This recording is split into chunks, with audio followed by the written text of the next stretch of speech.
Okay, Ms. Wagner, you good to go? Yes, can you Oh, hear me?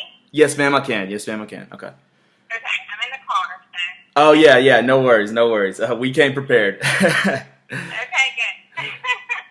All right, what's going on, sports fans? This is Colton Chumbley with the other98.com. I'm here today with former Last Chance U star, Miss Brittany Wagner. Miss Wagner, how are you doing today?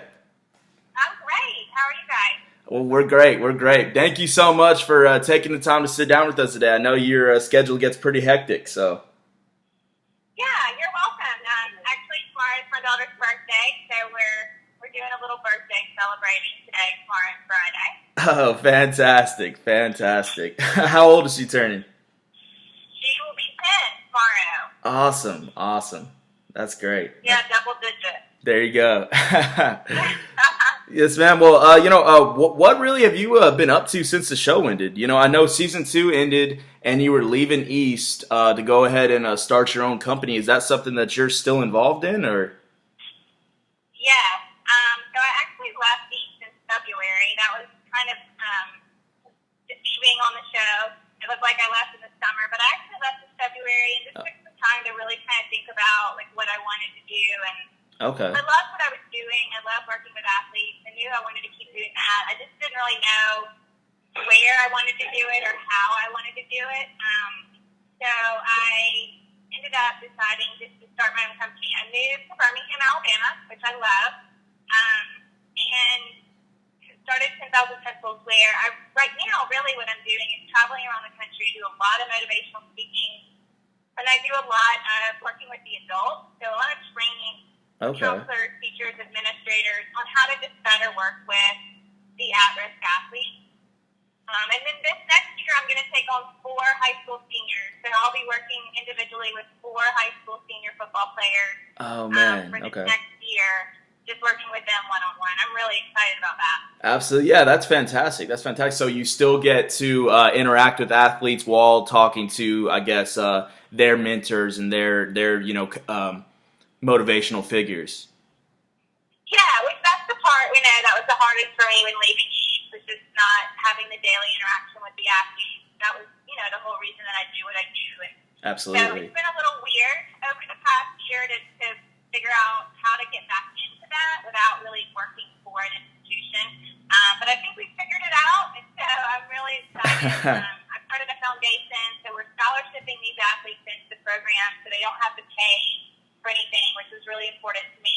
Absolutely. And I get back to working with football players, so that's exciting. Yeah, yes, ma'am. Absolutely. Absolutely. Well, how has your life really changed since the show aired? I mean, I imagine that's pretty crazy. Out of nowhere, your life is kind of brought to the forefront, and now you are out to dinner having people ask to take their picture with you and things like that. So how has that been?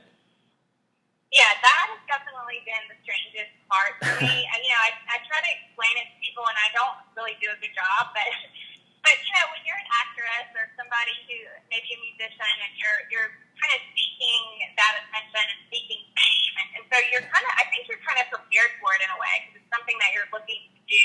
Yes, ma'am. But when you're just on a documentary, or I guess reality TV stars maybe feel the same way. I don't know, but and then you're just going about your daily life, and then all of a sudden, a show comes out that they just happen to film you doing your daily routine, and now you're famous. I mean, that's the weirdest thing for me because I didn't dream of that. I didn't really want that. I didn't expect it, and so to have that all of a sudden, it's been interesting. I'm grateful for it, and I know that my fan base, and the people that support what I do are really, really important to my continued success doing it.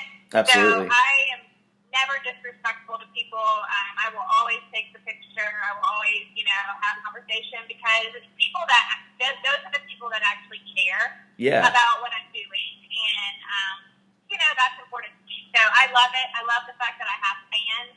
I think that's weird. But at the same time, I'm totally grateful for it. Yeah, absolutely, absolutely. Well, I think it's really easy to relate to you, especially someone with an education background. To see what you do for athletes and the amount of time that you put in mentoring them and your overall demeanor with them. I think it's pretty easy for people to relate to you. So I think that's probably got a big part of that. Yeah, I've had a lot of teachers, even elementary, middle, and high school, college teachers reach out to me, saying, like, look, watching you kind of inspired me to keep doing what I'm doing, or so to maybe change my approach and really get to know my students better. I get emails from coaches who say, look, it's just so important, and I'm going to start paying more attention to the academic side or the whole person side of it, and watching it, kind of made me realize that maybe I'm not where I need to be as a coach. And so It's interesting. I also get a lot of emails from female college students who are kind of trying to find their way in life, and they'll email me and say, I had no idea what I wanted to do with my life, but I watched this show, and now you've inspired me, and now I know. Oh, that's fantastic. So that's really, it's really fun to be on that side of it. Yes, ma'am. Absolutely. Well, I got a couple more questions for you. So, is the town of Scuba really just as backwoods and deserted as the show makes it appear? I mean, it makes it look like y'all maybe have one restaurant and a stop sign. Well, we have one restaurant, and we appear better than we are. Because we don't have, there's nothing. I mean, it is. I get asked that all the time. Like, is there a set? Like, was that a set or was that real? And there was no set involved. I mean, that is for real Scuba. There's nothing there. There's 2 gas stations, then the school, and actually season 2 there was that one little restaurant. I guess they did film a little bit in that one little restaurant, but that wasn't even there season 1. So, oh man! If you don't eat in the cafeteria, then you're eating at a gas station because there's nothing else there. Oh gosh, that's crazy. Yeah, they say on the internet like population 400, but I'm still trying to figure out where those 400 people are. Yes, ma'am. I never met them. I gotcha.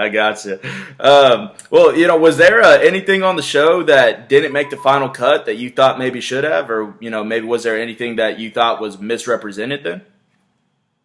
Yeah, I think anytime, that's one thing I've really learned about TV in general is when you're filming someone 24 hours a day for 6 months of their life, there's going to be stuff that that doesn't make the cut. I mean, that's a lot of footage. Oh, yeah. Every single day. And people don't realize that, but they were in my office from 7:30 a.m. until about 3 p.m. every single day for 6 months. So, obviously, not everything that they filmed is going to make the cut. And there were a couple things. I mean, there was a couple conversations with Ollie in season 1 that I really was kind of disappointed that didn't make it.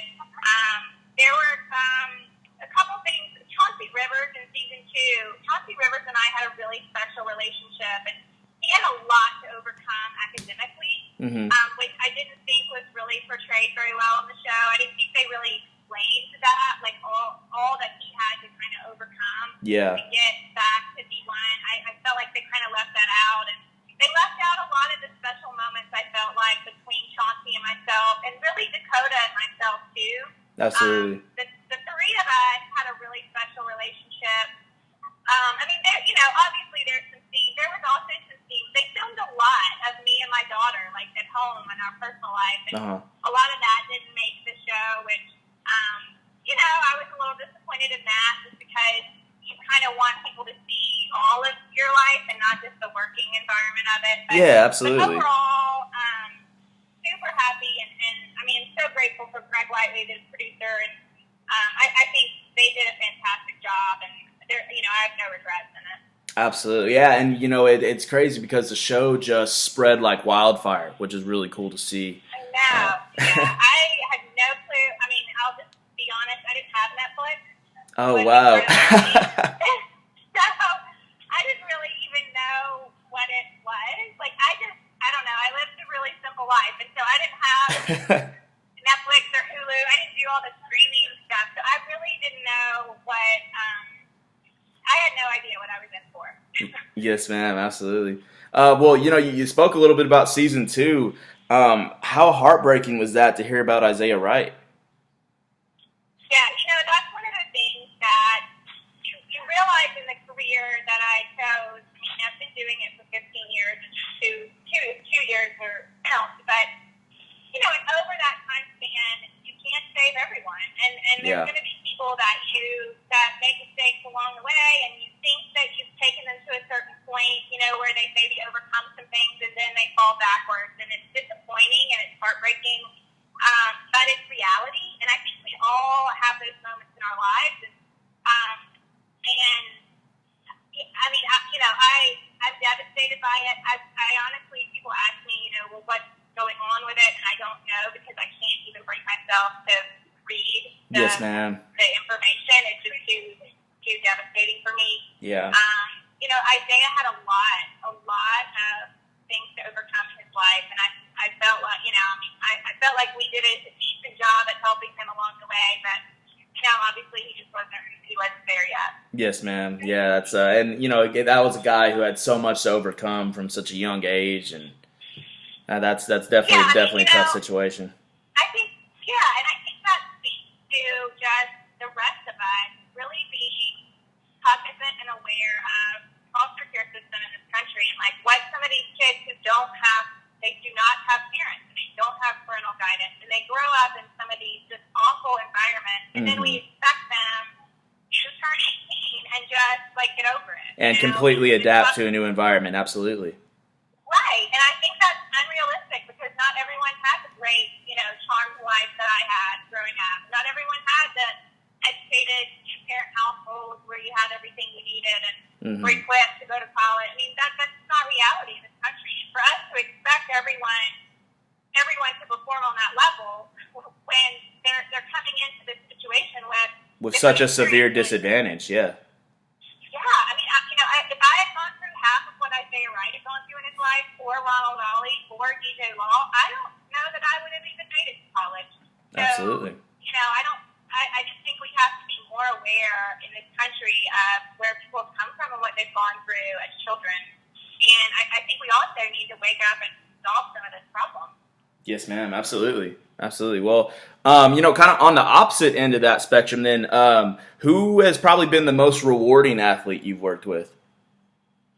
Oh, my gosh. There's so many. And there's so many that, weren't even on the show, from years before we were filming. I have to say, from the show, there's two that really stand out to me, and that's Ronald Ollie. Just what he overcame, and he's really grown up a lot, even in the 2 years. Even after filming the show, he kind of took a year off to kind of find himself after that, and he's bounced back, and he's just grown up so much. Yes, ma'am. So he's definitely one. The other one is Dakota Allen. I mean, I knew the first time I met him that he was an incredible human being and that he had just made a mistake. But to convince him of that, I think he had a little bit more self-doubt than the rest of us doubted him. But to see what he's done at Texas Tech, the leader that he's been for that team off the field, he is just such a role model to young kids, I think. And I've enjoyed really watching his journey. Oh, absolutely. And, Dakota's an example, of just a fall from grace, and to be able to pick yourself up like that. I mean, he's absolutely one of the more inspirational athletes on the show, I thought.